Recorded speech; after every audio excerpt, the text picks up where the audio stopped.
It's what we do know for certain is that Sinn Fein have not been invited, so we are effectively excluded from the discussions which begin tomorrow, and I think that's quite disgraceful because Sinn Fein were one of the main initiators of the peace process.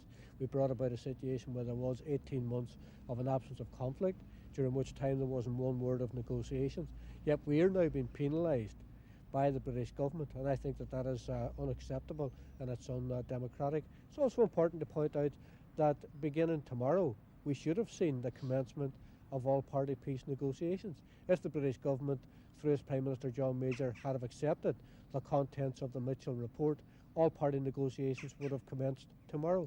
Yet that will not happen.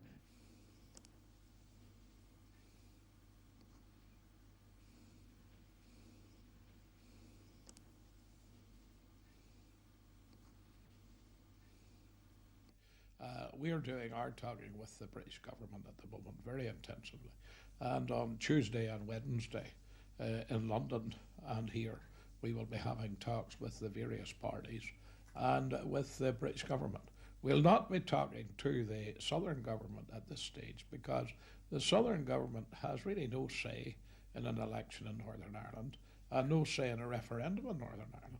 In fact, we want a referendum for the whole of the United Kingdom, not just for the south of Ireland and the north, because the rest of the United Kingdom, London's getting bombed, so surely the people in London have a right to say what they want.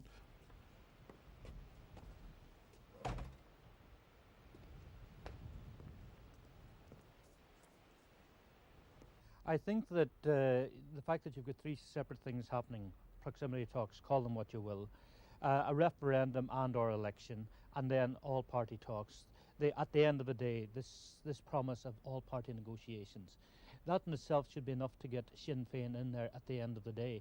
In the meantime, what will happen in the proximity talks is the big decisions will have to be taken on the form of election and whether or not there's going to be a referendum.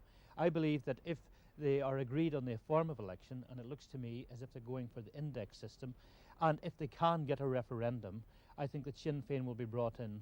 I think that Irish America, in particular the Clinton administration, will be playing a very heavy role behind closed doors, persuading Gerry Adams, Martin McGuinness and the rest of them that there is no other way but the political process.